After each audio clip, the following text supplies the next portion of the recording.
सनकादिकी उभारीला बाहो परीक्षितीला हो दिसा सात उठाउठी करी स्मरणाचा धावा धरवत देवा नाही धीर त्वरा झाली गरुडा टाकी अले मागे द्रौपदी लागे नारायणे उठाउठी करी स्मरणाचा धावा धरवत देवा नाही धीर तुका मने करी बहुता तातडी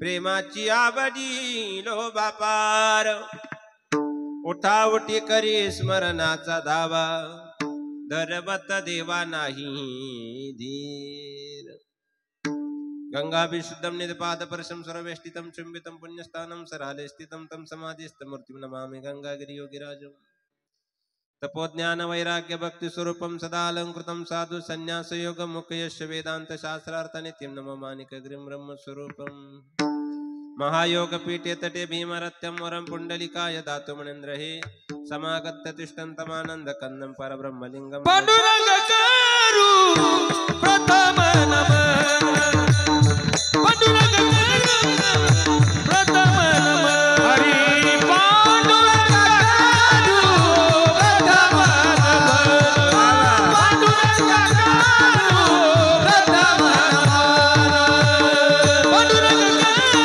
प्रथम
नमो ज्ञानेश्वरा निवृत्ती उदारा सोपान देवा मुक्ताबाई नमो त्रिभुवन पावली आद्यत्र जननी देवाची या मस्तकई पायावरी या वारकरी संताची आता बंधुरंग भूमिका कीर्तनी उभ्यासती लोका टाळ मृदंग श्रोती देखातया माझे दंडवत घ्यावी माझी सेवा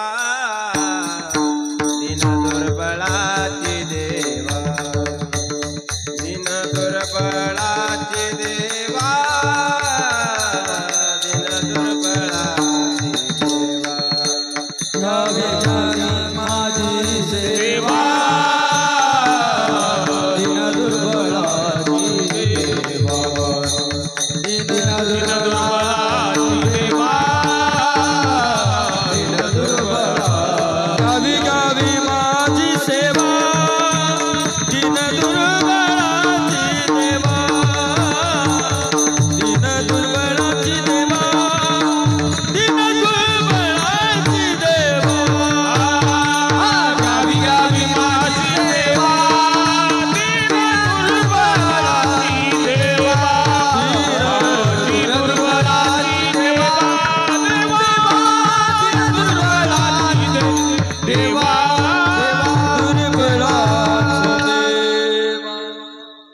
सनकादिकी उभारीला भावो परीक्षितीला हो दिसा साता उठाउठी करी स्मरणाचा धावा धरवत देवा नाही धीर प्राप्त प्रसंगी यथावकाश शतावधान अल्पशा वेळेमध्ये अल्पशा बुद्धीप्रमाणे कीर्तन रूपी वाक्पुष्प सेवेकरता निवडलेला अभंग वैराग्य मूर्ती जगतमान्य देवमान्य लोकमान्य संत जगद्गुरु तुकोबरा यांच्या चार चरणाचं जीवसृष्टीमध्ये जन्माला आल्यानंतर जीवत्व प्रक्रियेने उद्धार प्रक्रियेमध्ये कोणाकोणाची यादी किम कार्यार्थी आणि किम निमित्ताने त्या प्रत्यक्तीने असणारा आयुष्याच्या साधने सच्चिदानंद पदवी घेणे या क्रियेला त्यांनी क्रियत्व प्राप्त केलं आणि कोणाच्या माध्यमातून प्राप्त केले याचं विशेष वर्णन सांगणारा असणारा 4 चरणाचा अभंग सेवेकरता निवडला. विठ्ठल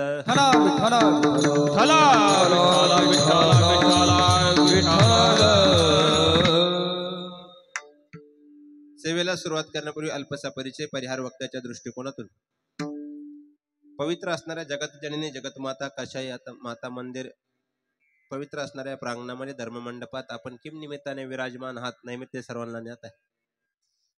कैलासवासी वैकुंठवासी परमश्रद्धेय परमादरणीय डोंगरे कुटुंबाचा असणारा एक मातृछत्र किंबहुना आई मायेचा असणारा एक आधारवड किंबहुना प्रतिकूल कालखंडामध्ये सुद्धा यांना अनुकूल क्रियेला आणण्याकरता ज्या क्रियेनं ज्या अदृश्य शक्तीने ताकद दिली आणि त्या शक्तीचं असणारं आजचं विराजमान अस्तित्व या इहलोकातलं संपलेलं आहे किंबहुना त्याला तद 1 वर्ष झालं आहे. असे असणारे पवित्र माता गंगा भगीरथी लक्ष्मीबाई भोमाजी डोंगरे या मातेच्या प्रथम पुण्यस्मरणानिमित्त ही सेवा माझ्या वाट्याला आली. मातेच्या प्रित्यर्थ उदंड असा परिवार मातेचे असणारे दोन्ही चिरंजीव परमादरणीय परमित्र पोपट भाऊ भोमाजी डोंगरे सुभाषदादा भोमाजी डोंगरे मातेच्या असणाऱ्या दुसऱ्या कन्या असणाऱ्या येनुबाई मला वाटतं कुंडलिक ना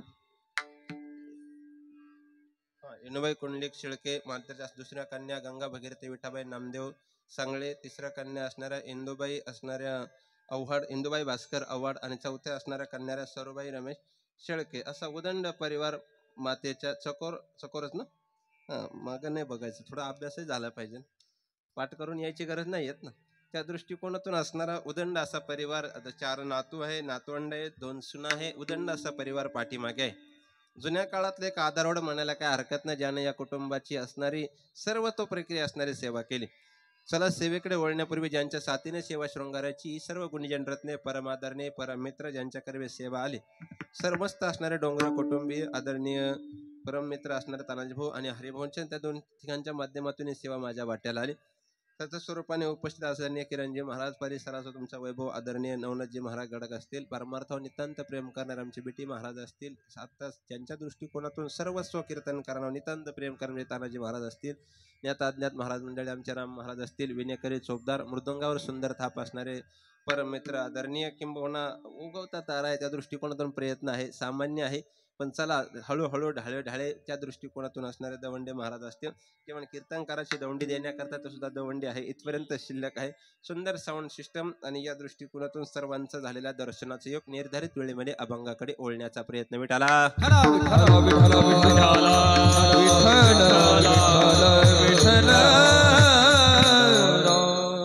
आपल्या संस्कृतीमध्ये काही संस्कार सांगितले त्या संस्काराच्या दृष्टिकोनातून पितृदृश्याच्या क्रियामान पद्धतीनं जर सर्वस्वत्व पद्धती मोक्ष मिळवायचा असेल तर काही प्रक्रिया सांगितल्या त्या पद्धतीने आपल्याला जावं लागतं कारण तेनेची पंथे चालू जाता न पडे गुंता कोटे काही या मार्गाने आपल्याला क्रमण करावं लागतं. गेलेल्या पितरांचं असणारं श्राद्ध केल्यानंतर क्रियामान काय भेटते त्याचं असणारं पुण्य फलित काय आहे थोडस महती सांगून जाऊन पुढे असणाऱ्या अभंगामध्ये प्रवेश करणार आहे. 3 दैवत आहे शास्त्रामध्ये कुलदैवत पितृदैवत आणि असणारं ग्रामदैवत नीट आहे का. ग्रामदैवताला वर्षाकाठी आपल्याकडे यात्रा उत्सव मिष्टान्न भोग किंवा रोजच्या दर्शन जरी झालं तरी ते पुण्यवान पद्धतीने आपल्यावर कृपा करीत असतं. दर्शने प्रशस्ती पुण्यपुरुष हा एक. कुलदैवताला वर्षाकाठी का होईना आपण एक मिष्टान्न भोग किंवा दर्शन योग जरी केला तरी ते तुमच्यावरती कृपांकित असतं कुलदैवतेचा दोष लागत नाही. 2 पितरांच्या ऋणातून जर उतराय होता नाही आलं या 2 देवता किती जरी प्रसन्न असल्या तरी या ऋणातून उतराय नाही होता आलं तर तुम्हाला पूर्ण पिढ्यानं पिढ्या पितृदोषामध्ये त्याच पद्धतीने दारिद्र्य अवस्थेतून जावं लागतं. म्हणून आपल्या संस्कृतीमध्ये एका गिधडानं पत्नीच्या दृष्टिकोनातून मदत केली तर जगताच्या मालकानं त्याचं सुद्धा श्राद्ध घालून त्या ऋणातून उतराय झालं ही भारतीय संस्कृती आहे.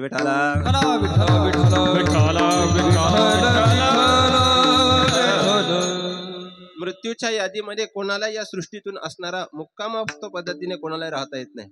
सुज्ञ पद्धतीने सरने ऐकणारी मंडळी जरा ऐका. त्या दिवशी बोलून गेलो मला 2-3 दिवसात बोलायचं म्हणलं मला परत रिपीट नाही झालं पाहिजे.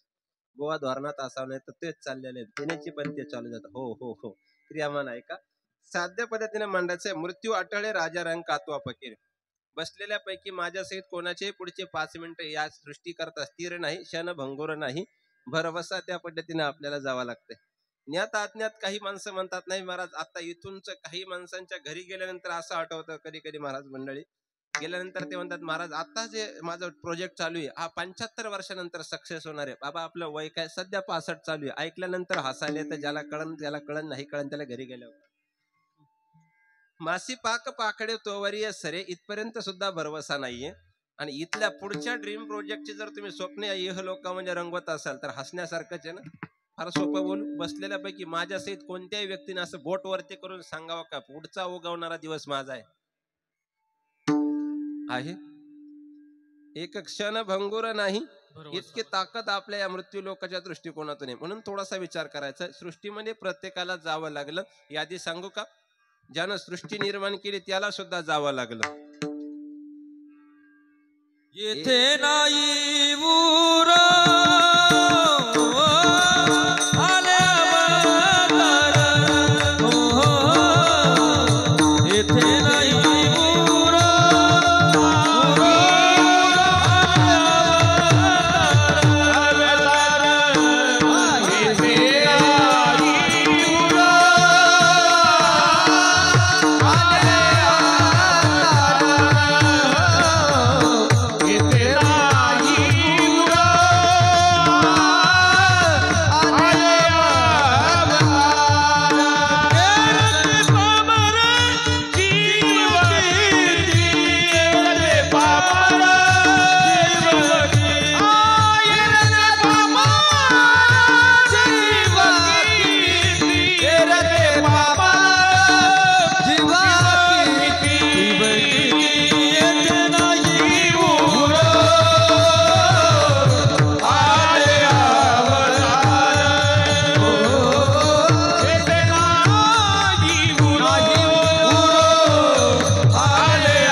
चारुकेशी उत्तराने टाकायचं. पहिल्यांचा अख्खा 6 धाव होतो. विठाला विठाला विठाला विठाला विठाला. मी सगळे आपले म्हणून ज्ञान देतो. मी ते उगाच ही मोफत मध्ये वाटत नाही कधी. आपल्या आपल्यामध्ये झालेल्या चुका दर्शन करायला. वाक्य नीट ऐका. जाणती माणसं प्रदर्शन करत नाही आणि नेणती माणसं कधी आत्मदर्शनाकडे लक्ष देत नाही. म्हणून समाज या क्रियेवर विठाला विठाला विठाला विठाला. बरोबर. ज्याला जाणे त्याने बोललं पाहिजे का नाही. क्रियामान सांगतोय का. मी काल एक इंस्टाला वाक्य वाचलं. सोशल मीडियातला कीर्तनकार एवढं काय BSNLच्या काळात नाही तेवढं तरी ज्ञात आहे. क्रियामान वाक्य होतं. देशाचं नुकसान फार वाईट लोकांमुळे होतं असं नाही, पण जाणती माणसं जास्त गप्प राहिल्यामुळे नुकसान होतं. यदा कदाचित त्यांना आता अनुभव आला. शिवरांजली चारुकेशीने एखाद्या जाणत्या कीर्तनकाराला प्रमाण दिलं. आता ते आपल्या वाणीला लगाम आहे, त्यांना कोणी लगाम लावायचं. त्यावेळेस होणारी क्रिया पुढे हुशार थोर आहे वळसागा. म्हणून त्या पद्धतीने गेलो. चला त्या पद्धतीचा विचार मला मांडायचा. मग या सृष्टीतल्या प्रत्येक जीवाच्या ठिकाणी मरण अटळे राजा रंग कातो फकीर. फार सोपं प्रमाण सांगतो. रामकृष्ण आले गेले तेनेची का जग ओस पडिले. मला वाटतं त्या सृष्टीच्या निर्मात्याच्या अवताराने सुद्धा या सृष्टीवरती कोणताच परिणाम झाला नाही. आपली यादी कुठे ठेवायची. एक एक योनी कोटी कोटी फेरा. मग आपल्याला प्रत्येकाला मृत्यू अटळे इथे बसलेल्या पैकी नाही माझ्या सहित प्रत्येकाला जायचं आहे. मी त्या दिवशी दशकृती एक वाक्य बोलून गेलो. जगातला सगळ्यात बुद्धिवान प्राणी माणूस एक तो शेवटाची तयारी सुद्धा स्वतः करून ठेवतो. बरोबर ना. एकतरी मुलगा वंशाला असावा. कशाला. शेवटचं पाणी तरी आणि अग्नी डाग तरी. म्हणजे मृत्यू प्रत्येकाला कळालेला आहे. कळत नाही असं माणूस नाही. क्रियामान कळतं पण त्या क्रियेवरती माणसं व्यक्त होत नाही. हे जगातलं सगळ्यात मोठं दुर्दैव आहे. जन्म घेऊन आल्यानंतर मृत्यू निश्चित घेऊन आलाय. दोनच गोष्टी निश्चित आहे. जन्म निश्चित, मृत्यू निश्चित. बाकी सर्व अनिश्चित आहे. सत्य काय. सत्य तू विठ्ठला. नाही तरी गेला जन्म वाया. वाया गेलेला जन्म इथपर्यंत सुद्धा ज्ञात आहे. मग या क्रियेतून जात असताना कोणी कोणाचा उद्धार करून घेतला याचं विशेष महत्व प्रतिपादित करणारा असणारा अभंग या सेवेकरता निवडला. विठ्ठला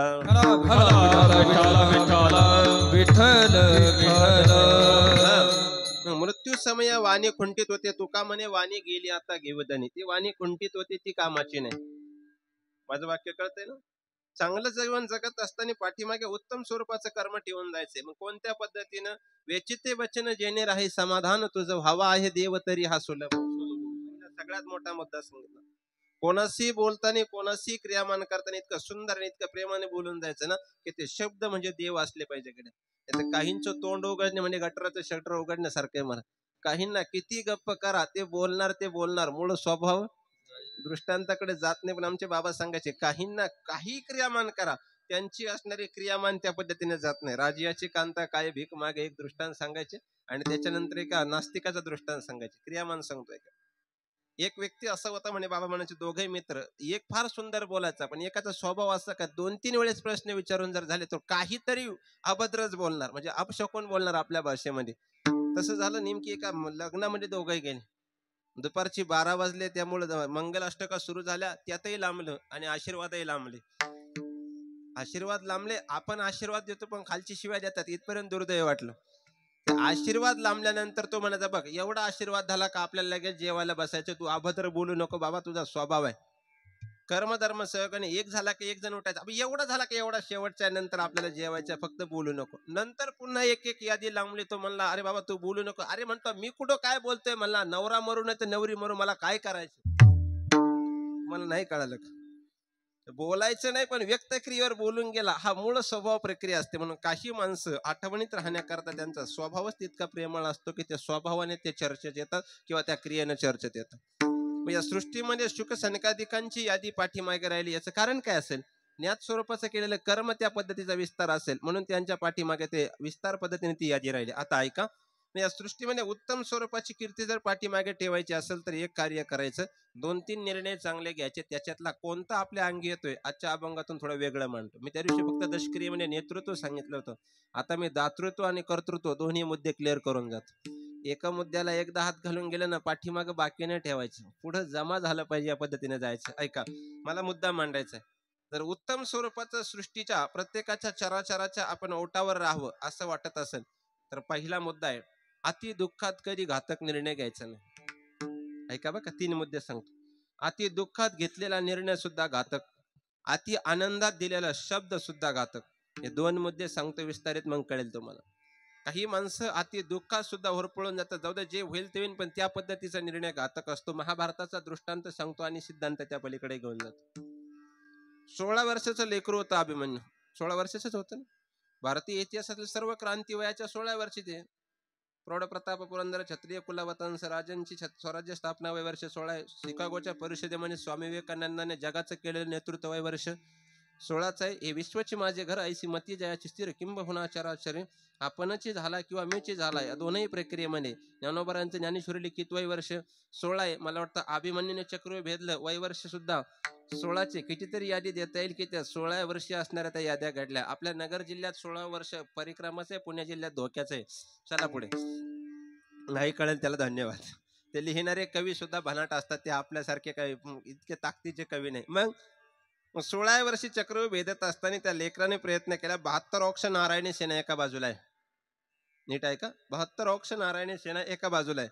एका बाजूला कृपाचार्य द्रोणाचार्य भीष्माचार्य अतिरथी महारथी योद्धे एका बाजूला 10,000 हजार वर्ष जगलेले. किती तेव्हा आयुर्मर्यादा किती होती. आम्हाला काय तू सांग. आम्हाला फक्त गाणे म्हणले पाहिजे. युगाची यादी सांगतो. सत्य त्रेता द्वापर आणि कली. सत्ययुगामध्ये 1,00,000 वर्ष आयुष्य होत. नंतर युग बदललं पुन्हा शून्य कमी झाला. किती आलं 10,000. पुन्हा युग बदललं शून्य कमी झाला 1000. आता कलियुग लागलं शून्य कमी झाला. आता 100 राहिले. देवाला म्हणा फक्त वरता शून्य काढू नको. अल्पायुष्य मानव देह अल्पायुष्य मानव देह गणिले ते अर्धरात्र काय शतगणिले ते अर्धरात्र मते बालत्व पीडा रोग क्षय हे मते बालत्व पीडा रोग क्षय काय वजनाशी उरले ते पायगा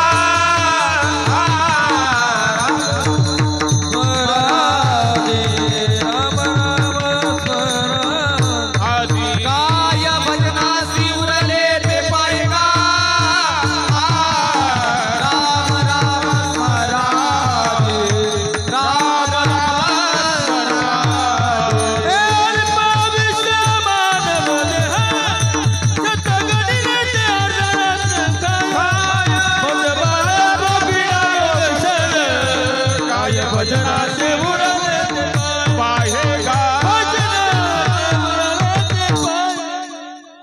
सांगायचं होतं काय भजनाशी उरले ते पाहे का. गेलं ना मधलं आयुष्य त्या पद्धतीचा. विस्तार मला मांडायचा आहे का. अभिमन्यूने चक्रव्यूह भेदलं. भेदत असताना त्याला बऱ्याचशा प्रक्रियांचा सामना करावा लागला. सुज्ञ विचार मांडते मला. अति दुःखात दिलेला शब्द सुद्धा घातक, याच्याकरता सांगतोय.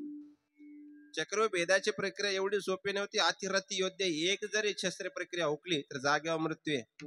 एकाने 10शी लढायचे, एकाने 10शी लढायचंय. त्यातला प्रत्येक थरावरचा योद्धा इतका प्रवीण आहे का पाण्याचा प्रवाह जितक्या तेज गतीने वाहतोय ना त्याच्या डबल गतीने त्याचं शस्त्र चालते. असं एक एक निवड केलेला आहे.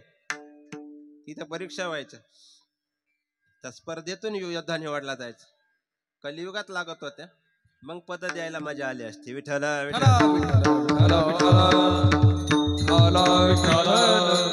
जाऊ द्या, मला यादी मांडायची नाही.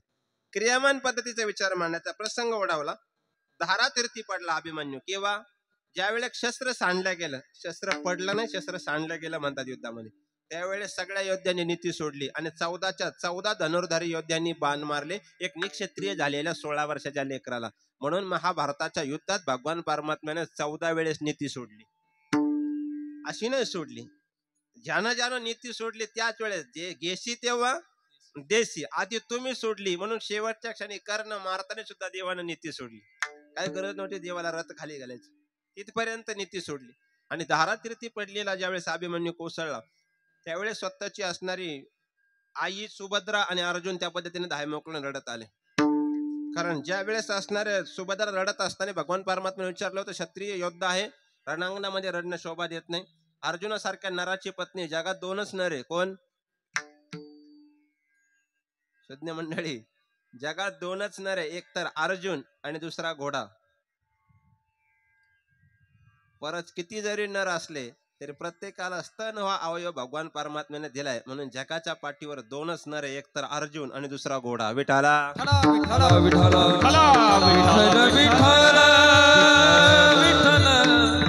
नावाने आवडे बोलून अवघडे, त्यामुळे क्रियामान सांगत असतो ऐका. त्यावेळेस सुभद्रेने स्वतःच्या लेकराची मान मांडीवर घेतली.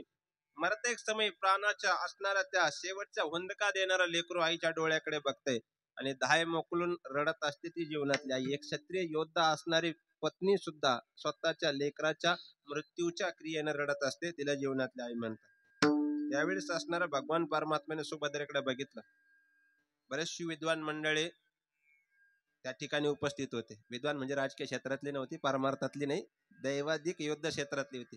सर्वांनी देवाला विचारलं, देवा तुमची बहीण काही नियम शिकवले नाही का तिला, असं वागू नये राजकारणात वगैरे काही क्रियामान शिकवलं नाही का म्हणलं. देव म्हणला, आता रडणारी माझी बहीण नाही, रडणारी पंडूराजाची सून नाही, रडणारी राजाची एका धनुर्धारी योद्ध्याची पत्नी सुद्धा नाही, आणि रडणारी एका वीराच्या दृष्टिकोनातून तिचं लेकरू मरण पावले आणि त्या मरतेक समयी त्याच्या असणाऱ्या होणाऱ्या यातना तिला दिसतंय म्हणून ती रडते. जिचे पिढे बाळ, जिचे पिढे बाळ, जिचे पिढे बाळ, जिचे पिढे बाळ, जिचे पिढे बाळ, जिचे पिढे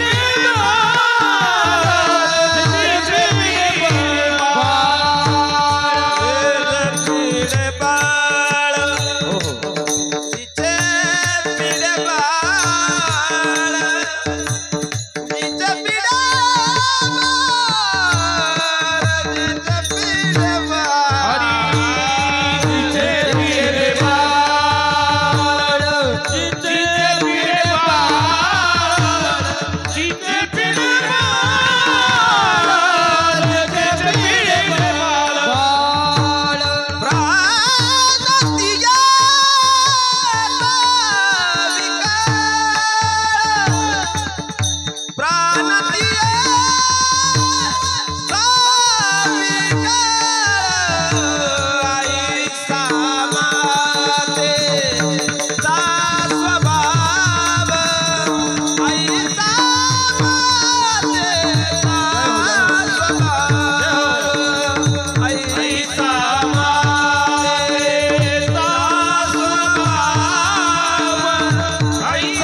ऐसा मातेचा स्वभाव, कैसा ऐसा. पिढे बाळ म्हटल्यानंतर इथं अशी ओढ बसली पाहिजे, वरच्या अंतऱ्याला अशी ओढच बसली पाहिजे. त्याला पिढा म्हणता येईल ना? असं सहज रडण्याला पिढा म्हणता येईल का? माणूस ज्या वेळेस पूर्ण व्याधीनं तुटलेला असतो तेव्हा तो असं बघतो का मला माणसं बघून रडायचंय, मला क्रिया बघून रडायचं. हा एखाद्याला जीवापाड दुःख झाल्यानंतर तो व्यक्त होत असताना कंठापर्यंत ओढ लावतो की नाही, हंबरडा फोडतो की नाही, त्या पद्धतीनं असणार प्राणतीयचा विकळ. त्यावेळेस अर्जुनाने एवढी व्यथा बघितली आणि रडणाऱ्या लेकराच्या डोक्यावर हात फिरत असताना शेवटच्या क्षणी ज्यावेळेस मृत्यूच्या घटिका अति दुःखात घेतलेला निर्णय घातक. पहिला मुद्दा सांगतोय मी. अर्जुनाने त्याला विचारलं रडायचं कारण काय?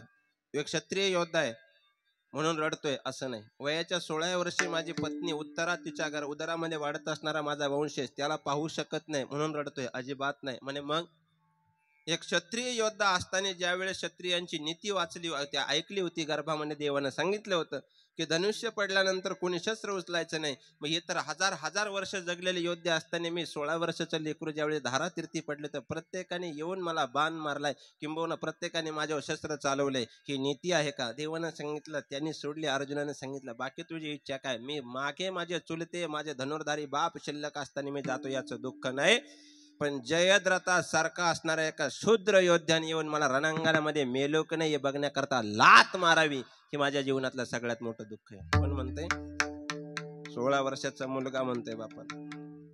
कर्मधर्म सेवकाने अर्जुनाने त्याच ठिकाणी शपथ घेतली, सूर्य मावळेपर्यंत जयद्रथाला मारील, नाहीतर आहे त्या चित्तेमध्ये उडी टाकी. कोण म्हणतंय? अर्जुन. जयद्रथ म्हटला फार सोपं आहे, फक्त सूर्य मावळेपर्यंत लापायचे, बाकी काय गरज आहे म्हणला. तसा तर अर्जुन आपोआप मारणार आहे, बोले तैसा चाले. देवानं त्याला क्रिया केली, शेवटापर्यंत जयद्रथाला शोधायचा प्रयत्न केला पण तो लपून बसला. जयद्रथ सापडणं अवघड असतं, लपवलेला असतो, फक्त सापडतो कधी ना कधी. कर्मदृष्टिकोनातून तो जयद्रथ लपवलेले क्रियामान पद्धतीने झालं आणि शेवटी सूर्यास्त व्हायला गेला. सूर्य अर्धा मावळतीला गेला. अर्जुनानं चित्ता रचली आणि आता चित्तेत उडी टाकायची.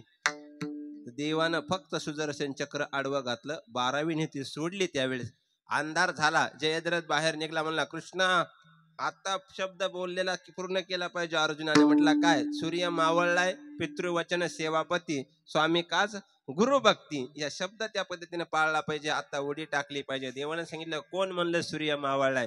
देवानं सुदर्शन चक्र असं बाजूला काढलं. अर्जुनाला सांगितलं अर्जुना हा सूर्य आणि हा जयद्रथ. अर्जुनाने बाण चालवला, जयद्रथ मारला गेला. मला सिद्धांत विचारायचा, जर तो तेवढं सुदर्शन चक्र जर कृष्ण परमात्म्याने आडवं नसतं टाकलं तर कोण मेला असतं? बोला ना, अर्जुन का जयद्रथ? मग अति दुःखात घेतलेला निर्णय सुद्धा कधी कधी घातक असतो. म्हणून जाणती माणसे कोणती क्रिया करत असताना हा काही काही पुराव्यासहित पाठीमागचा सिद्धांत डोक्यात आणत जा. विठाला विठाला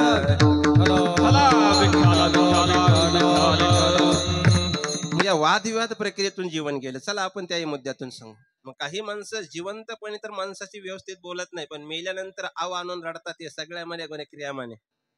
मोल्यानंतर जे रडणे त्याला कोणताही मूल्यांकन नाही, काय नाही. मोले घातले रडाया नाही अश्रुवानी माया, नाही अश्रुवानी माया, नाही अश्रुवानी माया.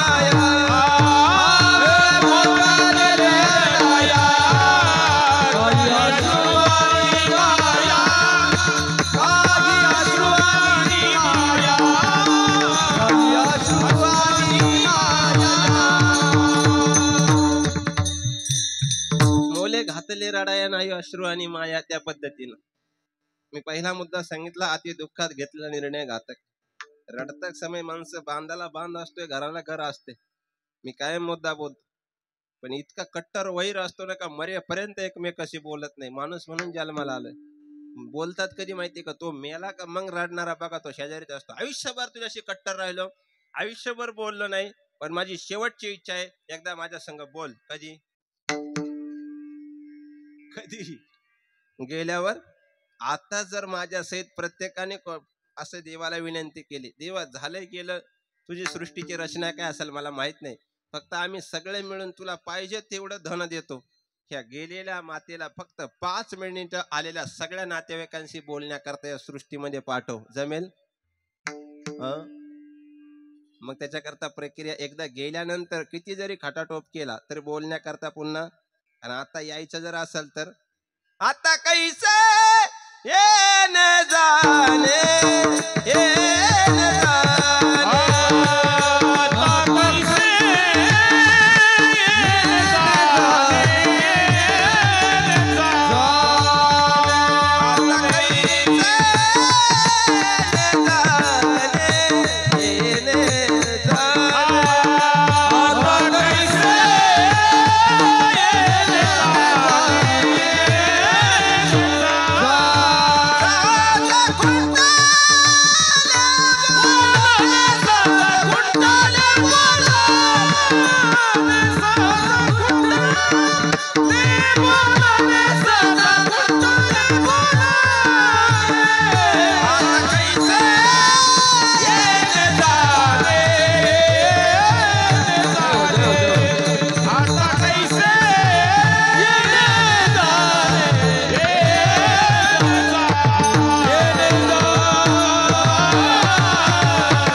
येणे जाणे सहज खुंटले बोलणे किंवा आम्ही जातो तुम्ही कृपा असू द्यावी सकळा सांगावी विनंती माझी त्याच्यातले सर्व चरण बघून घ्या म्हणून अति दुःखात घेतलेला निर्णय घातक आहे जाता जाता विनंती करतो ऐका जरा शुक सनकादिकी उभारीला भाव कोणा करता क्रियामान सांगून जातो म्हणजे जरा लक्षात येईल जगत प्रक्रियेमध्ये काही माणसं काही दिवसापुरती मर्यादित राहिली काही माणसं चिरंतर यादीत राहिली आणि काही माणसं आयुष्यभर स्मरणात राहिली ही त्याची यादी आहे कोण कोणाच्या स्मरणात राहील आपण देवाच्या नावात असलं पाहिजे का देवाच्या डोक्यात असलं पाहिजे बरं जाऊ द्या माणूस माणसाच्या डोक्यात असला पाहिजे का मनात असला पाहिजे बोलत चला आता मी थोडस विचार अवघड म्हणतोय माझं लक्ष येते ना तुमच्या जडण्यान जात जरा कोणताही माणूस मी त्या दिवशी एक 10व्या शब्द बोललो होतो माणूस ओटावर असावा का बोटावर असावा बरोबर बोललो होतं ना तुमचं उत्तर होतं ओटावर असावं तर बोटावर येऊ नये बोटावरचा कधी पण नोटावर येतो चला सिद्धांत संपला आणि दुसरा प्रश्न आता माझा असा आहे माणूस माणसाच्या मनात असावा का डोक्यात असावा बोला बोला बोला कशात असावा मनात डोक्यातला जरा जड जातो बरोबर ना डोक्यातला जरा वैरत्व असलं की माणसं म्हणते ते जाऊ दे ते आपल्या डोक्यात बसलेले खरं आहे ना जाऊ दे तो माणूस तो आपल्या अशा मनात बसलेला आहे म्हणून एक वाक्य ऐका कोणाच्या मनातलं घर जर एकदा जर तुटलं ना पुन्हा आयुष्यात त्या मनात पुन्हा घर करता येत नाही एखाद्या मी एक वाक्य ऐकलं होतं एखाद्या गाडीतून उतरलेला माणूस पुन्हा गाडीत बसेल पण मनातून उतरलेला माणूस पुन्हा मनात बसत नाही म्हणून मनाचं घर जे आहे ना ते कोणाचं तोडण्याचा प्रयत्न करू नका हे जगण्याचं उत्तम उदाहरण याच्यापेक्षा वेगळं नाही विठ्ठला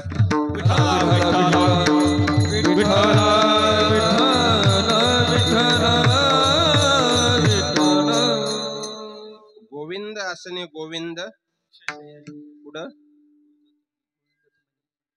इथं इथं बैसल असे म्हणून इथपर्यंत बसण्याचा प्रयत्न करा चांगला मुद्दा मांडून गेलो एक आहे 3 गोष्टी प्रारब्धाते शुक सनकादिकांकरता अभंगावर यायचे 3 गोष्टी प्रारब्धाते त्या प्रारब्धानच मिळतात याच्या पलीकडे भेटत नाही एक तर जे भेटणारे ते प्रारब्धाचे जी उंची भेटणारे ते प्रारब्धाते श्रीमंती किंवा दारिद्र्य हे सुद्धा प्रारब्धाचे अन्न मान हे तो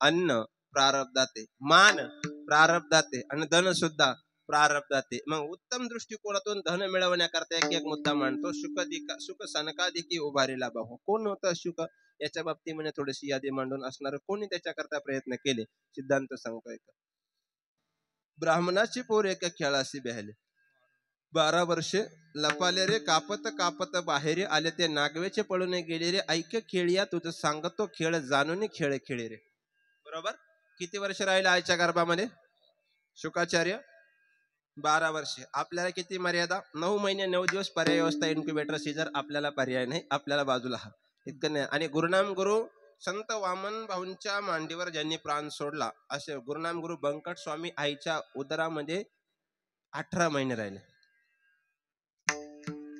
संत नव्हती जगा माणसाच्या सारखे. काहींना पूर्व इतिहासच माहिती नाही, ते गप्पा आणतात. 18 महिने राहिले. याची यादी एक सिद्धांत बारकाने म्हणतो, जरा लक्ष द्या माझ्याकडे. त्या शुकांनी असणार साधनेमध्ये असणारे क्रियामान केला कोणाकरता उभारला भाऊ, याचं उदाहरण देतो म्हणजे लक्षात येईल. इतका विद्वान असणारी माणसं कोणाकरता हात वरती करतील का? फार सांगतो, फार विद्वानातला मोठ्यातला मोठा माणूस कधी कोणाकरता हात वरती करतो का? दादा विक्षेप नका करू, लक्ष इकडे द्या. एवढं जरी माणसांचं स्वभाव आहे, जे दिसत नाही ते सुद्धा वळून बघतात. नेमके काय ते मंडपात येणारच ना, नवरदेव नवरी येणारे हे कळते तरी सुद्धा मागं वळून बघतो. काय क्रियामान आहे, जिकडे लक्ष द्यायला पाहिजे. काय भुलला असे वरली या रंगा यादी ऐका. तर शुकांनी कोणाकरता हात उचलला याच्याकरता थोडासा सिद्धांत मांडतो, जरा नीट ऐका. राजा दृष्टिकोनातून क्रियामान सांगितलं, आजाने केलेलं कर्म नातवाला फेडावं लागतं. आपल्याकडे म्हणतात ना, आजाने केलेलं कर्म नातवाला फेडावं लागतं. तसं भीमाने केलेलं चुकीचं कर्म राजा परीक्षितीला फेडावं लागलं. त्या परीक्षिती करता कोणी हात उचललं, आपलं अभंगाचं चरण आहे, परीक्षितीला हो दिसा साता. मी याच्यावरच मुद्दा मांडणार आहे. थोडंसं चिंतनातून जातो, आजचा ट्रॅकच बदलला. काय होतं, सात्विक विचार आणि तात्विक विचार मांडावं असं वाटतं कधी कधी. गाणे चांगले म्हणता येतील, विनोद तर 10 पटीनं रंगवता येतील, पण त्यातून उद्धार होणार नाही. काय जाबदेशी यमत होता. आता कीर्तनाचा ट्रॅक आला, रडवणे किंवा हसवणे. मला वाटतं रडणे आणि हसवणे या परिस्थितीतून कसं बाहेर निघणे याचं नाव कीर्तन आहे. विठाला विठाला विठ्ठला विठ्ठला विठ्ठला विठ्ठला विठ्ठला विठ्ठला याचं नाव कीर्तन आहे. जरा बारकाने शोधण्या पद्धतीने सांगतोय. भीमानं केलेलं कर्म फेडावं लागलं. कोणाला? परीक्षितीला. परीक्षिती कोण होता? अर्जुनाचा. गेलं, तुम्ही सांगा. आता ज्याचा बापाचं सांगितलं ना मी, आता त्याच्या मुलाचं सांगू राहिले. अभिमन्यूचा मुलगा असणारा, जो उदरामध्ये असणारा अभिमन्यू मरण पावला, त्याचा मुलगा परीक्षिती, ज्याला देवानं लहानपणी बघितलं होतं, नंतर तो कोणाला मान्यच करत नव्हता, असा विद्वान राजा, सार्वभौम राजा होऊन गेला तो परीक्षिती. परीक्षिती फार हुशार होता. परीक्षिती सारखा दानशूर नव्हता, कारण परीक्षिती सर्व नित्य नियम वगैरे सर्व पाळत होता. आत्ताच्या राजांसारखा पायदळी तुडवत नव्हता. विद्वान राजा होता परीक्षिती. प्रत्येकाची जाण होती, कारण राजा असा असावा की त्या प्रजेने त्याच्याकरता असणार दान मागितलं पाहिजे. प्रभू रामचंद्र वनवास प्रित्यर्थ निघत असताना अख्खे अयोध्या रडावे. आपल्या राजाने गादी सोडल्यावर लोक हसतात कधी कधी. इतकं दुर्दैव आहे कलियुगातल्या राजांचं. कोणा एकाचं उदाहरण देऊन मला क्रियामान सोडायचं नाही, पण प्रत्येकाची वास्तव परिस्थिती तशीच आहे. मला सिद्धांत मांडायचा. काय प्रसंग ओढावला, परीक्षितीचं थोडंसं कर्म चुकलं. केव्हा? ज्यावेळेस परीक्षिती राज्यातून जात असताना एक काळकुट्ट असलेला पुरुष एका गाईला आणि बैलाला मारत होता. ते मारताना परीक्षितीने त्याला विचारलं, कोण आहे? तो म्हणला, कली आहे. माझ्या राज्यामध्ये तुला प्रवेश भेटणार नाही, कारण भूत दया गायी पशूंचे पालन, तान्हेला जीवन वना माझी, ही माझी संस्कृती. ऐका. त्यावेळेस त्या परीक्षितीने सांगितले, मला राहण्याकरता जागा दे. कलीनं 3 वर मागून घेतले. एक, परधन, परनारी आणि अदृश्य स्वरूपाचं केलेलं कुकर्म, या 3ही क्रियेमध्ये मी असन, आणि जिथं तू जरी सापडला ना परीक्षिती, तुला सुद्धा सोडणार नाही. परीक्षिती म्हणला, मी जिंदगी सापडत नाही, जा तुला कधी. कली होता महाराष्ट्र. दुर्दैव असं झालं परीक्षितीचं की राजा भीमानं जरासंध नावाचा राक्षस मारला होता. कुठं? हे आपलं चिंतन आहे. काय करतात तानाजी बाबा? विनोद सांगून सांगून माणसं आपल्या ज्या मूळ तत्वापासून बाजू यायला लागली. जा, लासूर स्टेशन आहे का जवळ? इथं कुठं लासूर स्टेशन जवळ? त्या लासूर स्टेशनला तिथं जी नगरी ती क्रियामान पद्धतीने पालती घातलेली. तिथं दक्षयानीचं मंदिर आहे, जी भगवान शंकराची मूळ पत्नी दक्ष राजाची मुलगी, आणि त्या देवीची 450 एकर इनाम जमीन आहे. मी दरवर्षी शिवजयंतीला माझं तिचं कीर्तन असतं. तिथं आजही नगरीत पालत्याच क्रियामान निघतात. तिथला एक अलौकिक उदाहरण तिथलं आलंय. मी ते शोधण्याकरता मुद्दाम तिथे गेलं पाहिजे होतं. आणि भौगोलिक परिस्थितीचा अभ्यास केला पाहिजे कीर्तनकाराकडे, ते ज्ञान असलं पाहिजे. नाही तर नळी फुंकिली सोनाऱ्याने इकडून तिकडे गेले. वरे रावणा रावणा राज्य गंभीर केले, सीतेसारखे रत्न चोरून नेले, सीतेसारखे रत्न पचेनन 14 चौघड्याचे राज्य पुरण. चौघड्याने चौकड्या येते, चौकड्याचं आहे, शिल्लक म्हणता येईल. ह्याच्यात सुद्धा लय लौकिक आहे. रावणाला 14 चौकडीचं आयुष्य होतं. मग एका चौकडीचं आयुष्य किती? मी येतो बाजूला येतो, आता लय चिंतन डोक्यावरून चाललं तुमचं. एक चौकडी जर रावणाकडे आयुष्य असतं तर रावणाला आयुष्य किती? 14 चौकड्या, एका चौकडीला आयुष्य 27,52,253 दिवस, जीएसटी लागून सुद्धा रावणाचं आयुष्य बाजूला काढा. रावण एकट्या राम अवतारापुरता नव्हता. आज राजापासून, राजा दशरथापासून तर रामापर्यंत रावण होता. ही रावणाची ख्याती होती. विठाला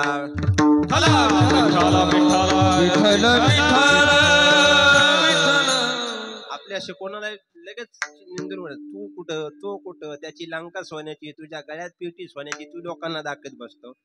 त्याचा नातू पापोडा घेऊन आला असता की सोनेवाडी घेऊन गेला असता. एवढी त्याची सामर्थ्य आहे. कोणाची निंदा कुठपर्यंत करावी, इथपर्यंत सुद्धा मर्यादा असली पाहिजे का नाही. समतुल्य बळाची माणसं असेल तर एकमेकाची निंदा केली तर काय हरकत नाही. पण तो जर देश चालवत असेल आणि तू जर चुलीला पाय लावून बसत असेल तर तो जो पेटलेलं धोतर सुद्धा उद्या तुला नेसायला दुसरं नाही, तू जर त्याची निंदा करत असेल तर अजिबात नाही. त्यात करना किसी की सच्ची बात कबीर जी की, सच्ची बात कबीर जी की, सच्ची बात कबीर जी की। निंदा मत करना किसी की सच्ची बात कबीर जी की, सच्ची बात कबीर की, सच्ची बात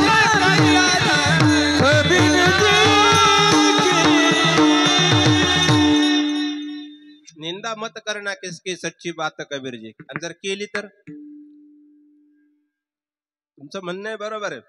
बाबांनी प्रमाण फार सुंदर दिलं. निंदा मत करना किसकी सच्ची बात कबीर जी की. आणि जर केलीस तर साधू संताची निंदा केली, साधू संताची निंदा केली, हरी भक्ताची स्तुती नाही केली, हरी भक्ताची स्तुती नाही केली, तेने वाचा भंगो झाली, वाचा भंगो झाली, एका जनार्दनी कृपाला दली हो, एका जनार्दनी कृपाला दली हो, मुका झालो वाचा गेली, मुका झालो वाचा गेली, मुका झालो वाचा गेली, मुका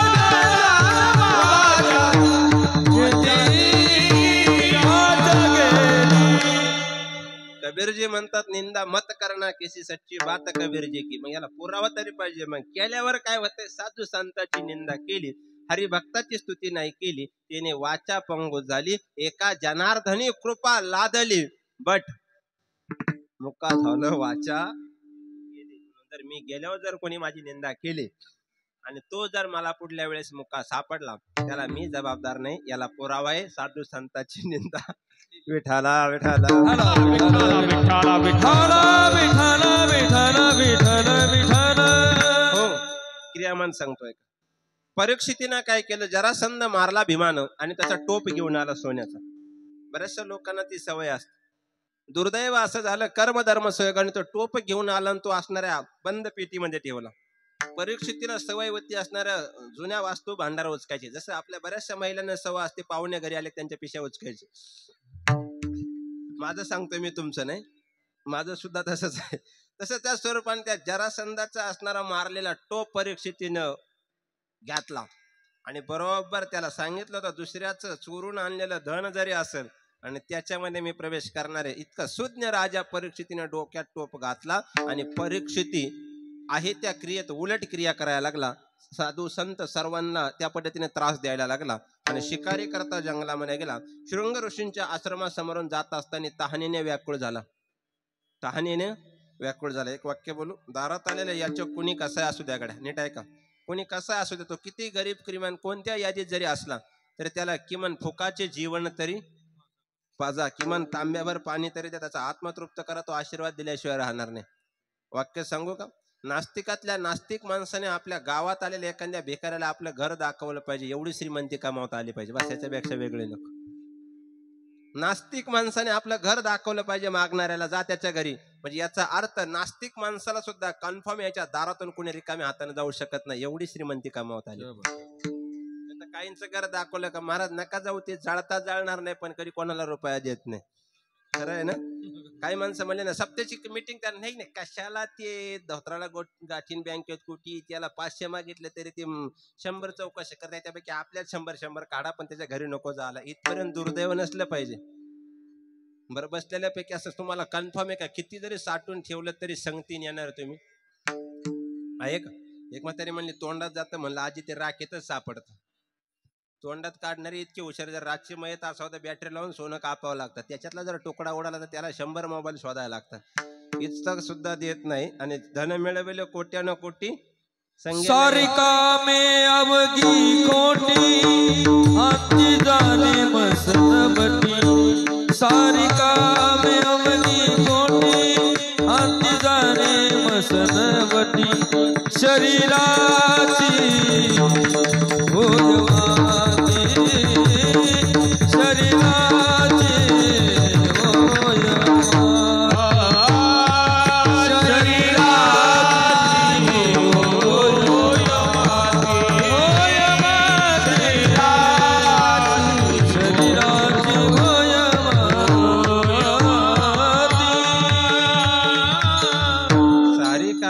खोटी अंती जाणे स्मशानवटी शरीराची होय माती. शरीराची माती आहे पण याच्यातलं मिळवलेलं सांगते काय जातं का कोणाला विचारायचं का.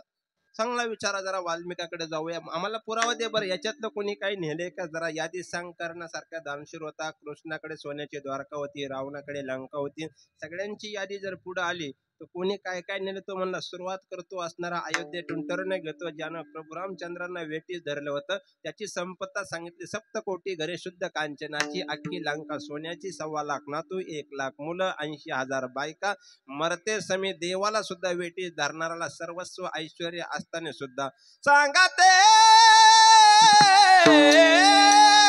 कवडी गेली नाही.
करता टाळा वाज एवढे सांगून तुम्हाला नाही कळले धन्यवाद. वाजवायला कोणाला पाहिजे ना वाजवायला विठाला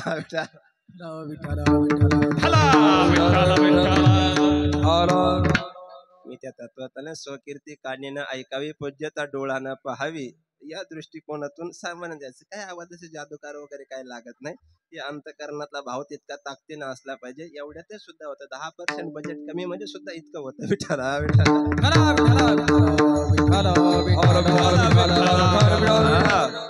यादी सांगतोय का त्या परीक्षितीनं टोप डोक्यात घातला आणि निघाला पहिल्या चरणाकडे यायचे. शृंग ऋषींच्या आश्रमासमोरून जात असताना तहान लागली ऋषी समाधीला बसले होते. योगी पाव न मनाचा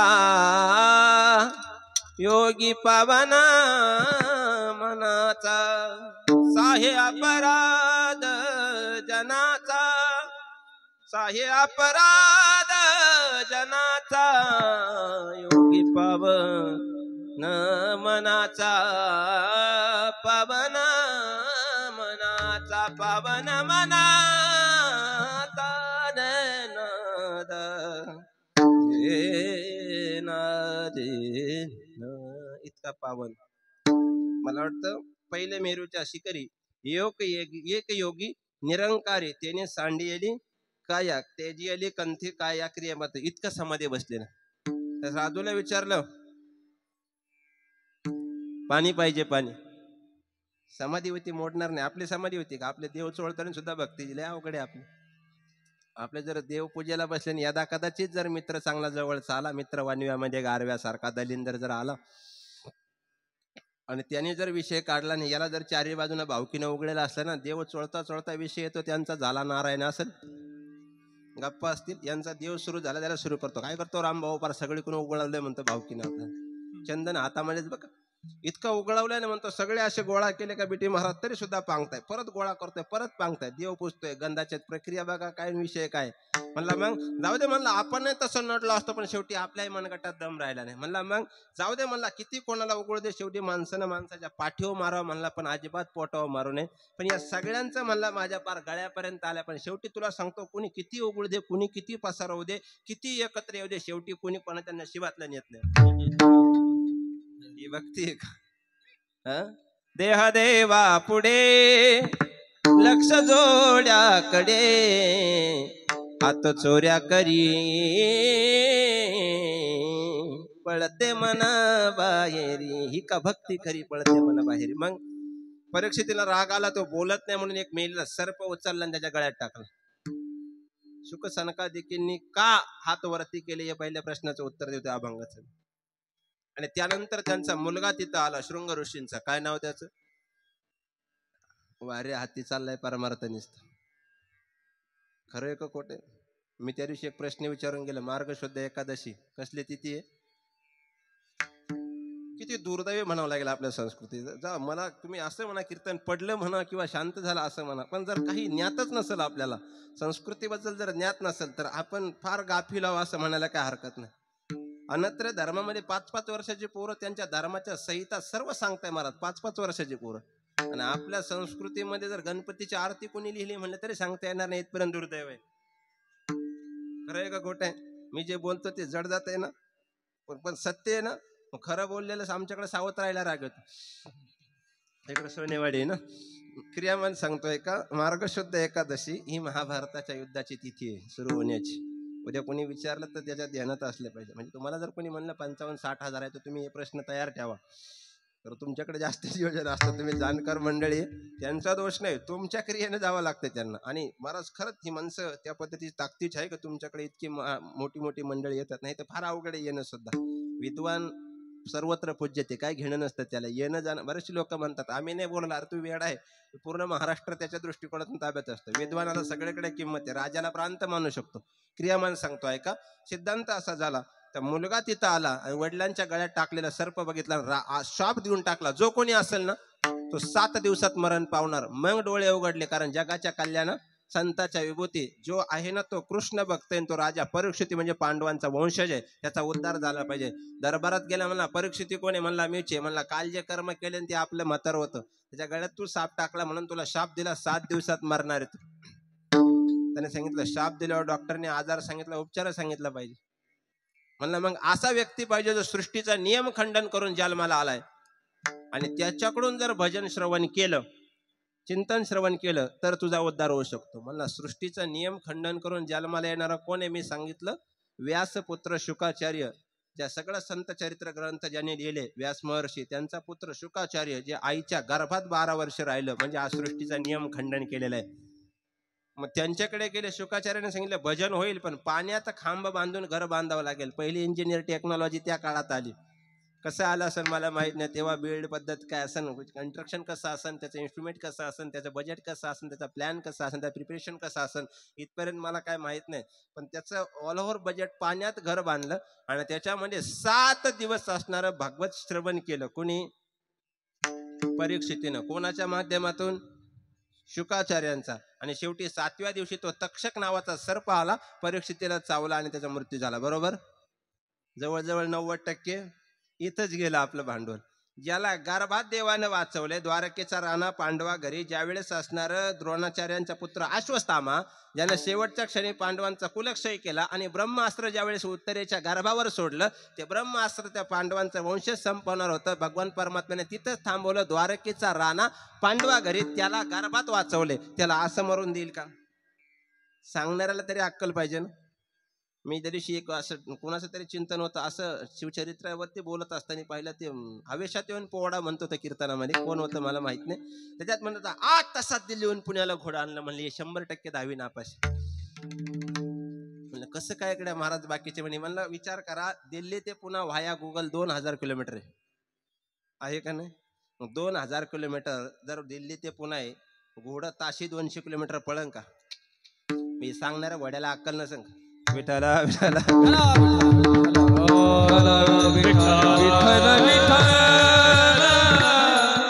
करता थोडा निकष बुद्धीचा वापर करा ना. कीर्तनकारांक लोक बुद्धिवान म्हणून बघतात, पण ते जर अप्रोक्ष ज्ञान सांगत असेल तर काय ते ज्ञान, ते त्या मला वाटतं त्याहून मरण भरे जेव्हा यादी ऐका.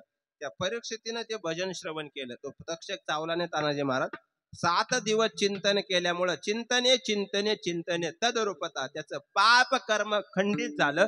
आणि शेवटच्या क्षणी भगवान परमात्म्याने त्याला आपल्या प्राणज्योतीमध्ये विलीन करून घेतलं. तू म्हण मी हेची करी, माझी ये भजनी प्रेमदरी, सर्वत्र नमस्कारी मजे एकांते. पुन्हा त्याच्या उत्तरार्धात जाऊया. मने वाचे करणी जयाची भजने देवाची वाहने, ते शरीर जाते क्षणी देवची झाले. चिंतन चिंतने चिंतने तदरूपता, तो त्या रूपाला प्राप्त झाला. आणि मेलेल्या प्रेताला स्पर्श तक्षकाने केला. तक्षक चावून त्याचा मृत्यू नाही झाला, पण त्याचं पाप कर्म एवढं असताना सुद्धा शुकासारख्या एका विद्वान व्यक्तीनं शेवटच्या क्षणी देवाला हात वरती केले. हे देवा, परीक्षिती फार चांगला होता, काही संगतीनं परीक्षिती बिघडला, कुकर्म कधीचा त्याला द्वेष लागला, पण मी तुला विनंती करतो, त्याने 7 दिवस रात्रंदिवस असणारं भजन केलंय, त्या 7 दिवसामध्ये त्याला मुक्ती झाली पाहिजे. त्यावेळेस भगवान परमात्म्याने सांगितलं, मला जामीन द्या की तुमचं पुण्य तुम्ही समर्पित करताय. म्हणून शुक सनकाधिकांनी स्वतःचे हात वरती केले आणि 7व्या दिवशी परीक्षितीला मुक्ती करावी याकरता देवाला विनंती केली. अभंगाच्या पहिल्या चरणात कदी उभारिता बाहू, सुखसन कदी उभारिता बाहू, सुखसन कदी उभारिता बाहू, सुखसन कदी उभारिता बाहू, सुखसन कदी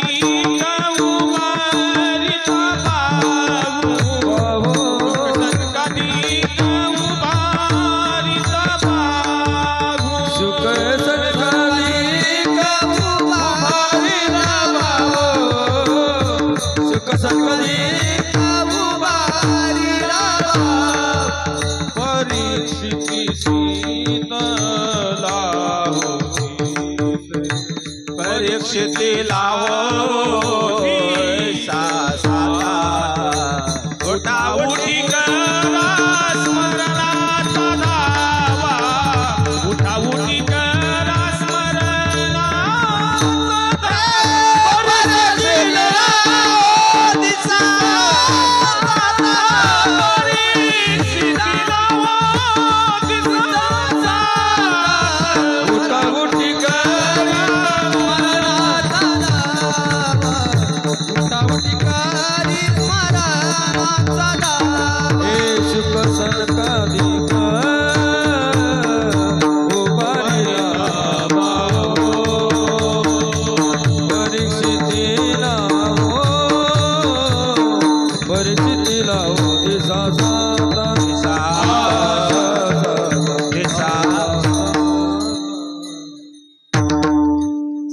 दिवसामध्ये उद्धार करून घेतला. नास्तिक कर्म तुम्हाला तर 100 वर्ष आयुष्य दिले, मग त्यातला एक एक क्षण कुठेतरी कामी लावा. माणसं नको ते वेळे करता, तेवढा वेळ आहे माणसाकडे. परमार्थ यायला जर म्हणलं नाही महाराज अजून चांगलं वय प्रपंचाकडे आलं पाहिजे. काही काही माणसं तर नोकरीत रिटायरमेंट झाले का संसारात परमानंट होतात महाराज. जेवढे पैसे आले ना, मी बघितलं लॉकडाऊन मध्ये काही काही शेतीला गुंतवले. म्हणजे शेतीतला इन्कम आहे, शेती करायला घेतली. शेतीत चांगल्या पद्धतीने डेव्हलप केली म्हणजे मोकळे ठेवून फायदा नाही. बोर मारला, नको त्याला 2.5 इंची पाणी लागलं. समोरच्याने 50 मारले तरी नाही लागलं. तो म्हणला बोरचं पाणी लोक वापरत्या, मग शेतीमध्ये घास टाकला. तो म्हणला घास लोक चारा नेतात त्यांच्या गायांना, मग 2 गायी आणल्या. म्हणलं मग आता काय आपल्याकडे काहीच नाही. म्हणलं मग काय गायी पिळतात वगैरे ती माणसं. म्हणलं मग चला परमार्थाकडे. नाही म्हणलं तेवढं दूध घालायची जबाबदारी पुन्हा आपल्याकडे आली. दोन्ही टाइम थांबावंच लागतं. नोकरीत रिटायरमेंट, संसारात पुन्हा परमानंट. क्रियामान कळतंय ना, याच्यातून सुट्टी नाही तर इकडं गुंतलेली असतात. दुर्दैव आहे काही काही माणसं. मी त्या दिवशी सिद्धांत सांगितला, डोक्याचा केस पांढरा झाला की प्रपंच मुलांच्या स्वाधीन करावं. हे राजा दशरथाकडून शिकावं. पांढरा पुन्हा काळा करून संसाराला झोमतात. इकडे काळं पांढरं करावं, परमार्थाकडे निघावं. ती क्रिया मन सुचत नाही. काय बोलायला शिवरली या रंगा. म्हणून सांगितलं परीक्षितीला हो दिसा साता. काय करायचं त्याला क्रियामान सांगितलं. त्या परीक्षितीनं असं काय केलं असेल की त्याला 7 दिवसामध्ये मुक्ती मिळाली. मला वाटतं देवाचं एक स्वभाव आहे, नाम घेता वाया गेला ऐसा कोणी देखीला पाहिला वाचिला ऐकेला सगळे प्रमाण त्याच्याची सिद्ध आहे. मला वाटतं काळवेळ नाम उच्चारित नाही हेही त्याला प्रमाण आहे. मला वाटतं वाल्ल्या कोळी महापापी नामे तारिले या दृष्टिकोनातून, त्याच्या दृष्टिकोनातून मग त्यांनी नेमके असं केलं काय. त्यावेळेस असणार जगद्गुरु तो कोबराय म्हणतात, ज्या वेळेस त्याच्या नामचिंतनाची धार सातत्याने तुमच्या जीवनामध्ये असेल, सातत्याने असेल ना, तर तो भगवान परमात्मा गरुडासारख्याला सुद्धा मागं टाकतो. येण्याकरता त्या क्रियामान करतो. ते तर तृतीय क्रिया करता, पण नेमकी त्याला त्या नामचिंतनाच्या जोरावरती प्रल्हाद विभीषण अनत्र क्रियेमध्ये सांगितलं. त्या सगळ्यांकरता त्याला एक क्षणभर सुद्धा धीर धरवत राहीन. हा कहे गजराज ती कहे. इथपर्यंत हाती शब्द गुंतलेला एका असणाऱ्या गजेंद्रानं पुष्प फेकलं. ज्यावेळेस मकरांच्या कल्पामध्ये असणारा गजेंद्र ज्यावेळेस असणारा पाण्यामध्ये अडकला, लाखो हत्तींचा कळप पाठीमागे, एका मकरानं पाय धरला. पाय धरल्यानंतर त्याने सगळ्यांका बघितलं. त्याने सांगितलं, आता तू गुंतलाय, आम्हाला गुंतू नको, अब तू मारे हवाले वतन साथीओ. गजेंद्र म्हणला, एवढ्या बायका असताना त्यांनी सुद्धा साथ सोडली. नातेवाईकातल्यांकडे लक्ष दिलं. ते म्हणे त्याचंही काही नाही. म्हणलं आता रा अवघड आहे. म्हणलं आयुष्यभर सगळे यांच्या करताच मिळवलं, शेवटी एकही सुद्धा कामाला येणार. म्हणून सरोवरातलं एक पुष्प त्यानं उचललं आणि भगवान परमात्म्याच्या नावाने फेकलं. काय केलं? समुद्रातलं एक कमळ पुष्प सोंडेने उचललं आणि देवाच्या नावाने फेकलं. पुत्रम पुष्पम फलम तो या दृष्टिकोनातून सगळ्या श्लोकावरच्या ओव्या तुम्ही बघून घ्या. फक्त एक पुष्प जरी त्याला समर्पित केलं, भगवान परमात्म्याला तेवढं स्मरण केलं कोणी शेवटच्या क्षणी, अंत कालेच मामे स्मरण मुक्त्वा कलेवरम, देवाला शेवटचं पुष्प प्रदान केलं.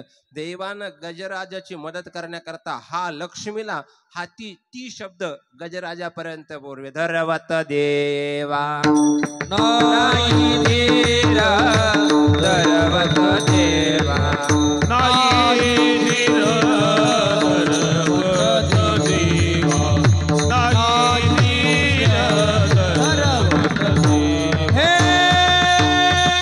उठावटी करी स्मरणाचा दावा, उठावटी करी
पुष्प फेकलं तरी त्या गजराजाची मदत केली. वाल्याचा वाल्मिकी झाला. मग आपण गरजेपुरतं भजन केल्यावर देव येणार नाही का?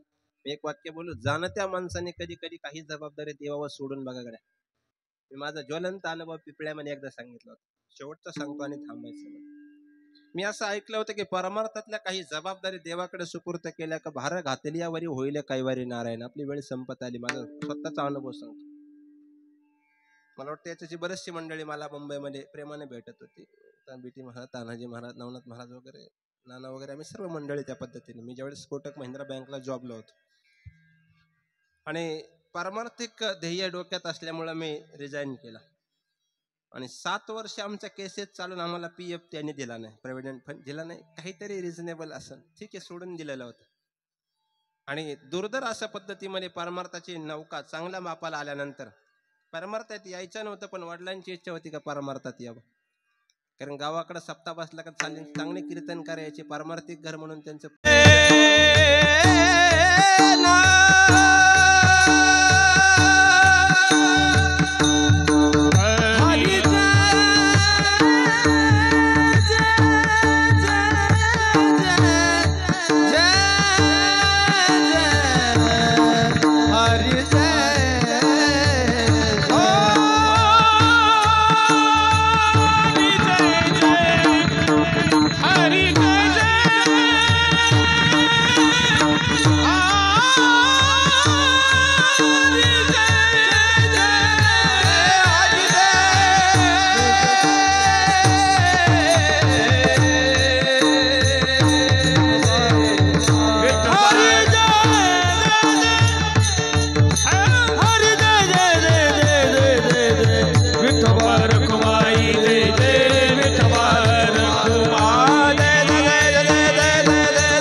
क्रियामंती सांगायचं होतं मला. हिंदू संस्कृतीचं जतन करण्याकरता ज्या कुटुंबाच्या दृष्टिकोनातून आपल्याला सदरक्षण आहे खरं या दृष्टिकोनातून जी मांडणी आहे आपल्या संविधानाची त्या पद्धतीने जावं लागतंय. जरा बारकाईने ऐका. देवानं जर धर्माच्या रक्षणाकरता एवढी ताकद लावलेली असेल, कोणती त्वरा झाली गरुडा टाकी आले मागे आणि द्रौपदी लागे नारायणे. कारण काय? नीट ऐका जरा, राहू द्या नका डिस्टर्ब करू. हार त्यांच्या गळ्यात आहे ना, याच्यानंतर त्यांना भेटू शकतो. लक्ष द्या माझ्याकडे. प्रारब्ध विण्याला असू द्या ना, आहे ना विण्याला सुद्धा जमलं गड्या तुम्हाला. दुर्दैव यादी नीट आहे का. देवानं द्रौपदीसाठी ज्यावेळेस भर सभेत द्रौपदीला कौरवे पांचाळे सभे माझे अनिली वस्त्र हरणे वस्त्रे कैसे झाले माऊली पांडुरंगे येईवो पांडुरंग. त्यावेळेस भगवान परमात्माने या धर्माच्या रक्षणाकरता स्वतः असणारा अवतार धारण केला. परित्राणाय साधूनाम विनाशाय च दुष्कृताम धर्म संस्थापनार्थाय संभवामे योगे. आपण थोडे सावध व्हा, आपला बुडत चालला आता. आपले फार दुर्दैव आहे. स्पष्ट बोलू का, नैऋत्य पश्चिम वारे महाराष्ट्रात व्हायला लागले आपल्याकडं. जाणत्या माणसांकरता एवढा दृष्टांत त्या दिवशी एक बोलून आज एक बोलून जातो, म्हणजे माणसं थोडी तरी जागे होतील. जाऊ द्या आपली म्हणून सांगतो. धर्म क्रियामान कार्य चांगले जतन करण्याकरता योग्य त्या मार्गावर चला. महाराष्ट्र फार बरबटलेल्या काळामध्ये चाललेल्या आहेत. जातीपातीच्या भलाड भिंती असणाऱ्या महाराष्ट्रात उभ्या राहिल्या आहेत. जो त्या कोण थांबेल कोण पुढे जाईल मला ज्ञात नाही, पण 100 वर्षापर्यंत ते विष पेरून गेले महाराज. याचे परिणाम पुढे भोगावे लागते. मी थोडंसं स्पष्ट बोलते, माझा रागेल तानाजी महाराज, पण ही काळाची गरज आहे. म्हणून सुज्ञ व्हा, विचार करा, चांगल्या धर्माच्या दृष्टिकोनातून विचार करा. अन्यत्र धर्मामध्ये आपापल्या रक्षणाकरता जो तो धर्म पुढे आहे. आपले हिंदू असून हिंदूंना सांगावं लागतं की तुम्ही जागे व्हा, इथपर्यंत होत नाही. दुर्दैव आहे. चंद रुपयांकरता विकणारे जाणारी माणसं कधी कधी कालखंडात पाहायला भेटली का वाईट वाटतं.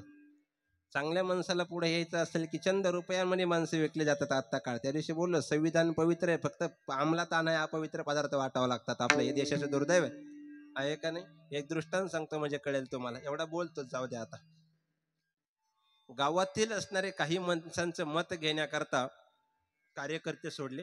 आपल्याकडचं नाही सांगत का मला घरी जायचं, नाही तर मला इथंच आडवशन करे गाठात. ते लांबचं आहे, फक्त सांगतो. काही काही गावांची व्यथा मांडतो आणि प्रतिमताला 500 रुपये द्यायचं ठरलं. दुर्दैव आहे कलियुगात. म्हणून तर प्रभू रामचंद्राने त्यावेळेस लंकामध्ये वानरं नेली होती, माणसं नव्हती नेली. लंका सोन्याची होती, वानरांना घेणं देणं नव्हतं. इथं 500 माणसं पोटात आहे. माणसांनी रावण सुद्धा फोडून प्रभू रामचंद्र देऊन आले असते. यादी नीट आहे का. कार्यकर्ते गेले आणि एका लक्ष्मीपूजनाच्या आधी बघा, परवा 15 दिवसापूर्वी तानाजी महाराज कुंभाराच्या वाड्यावर गेले, बिचारा गरीब होता. त्याला सांगितलं, बाबा हे 1000 रुपये घ्या ना, आपल्या साहेबांना मत करायचं.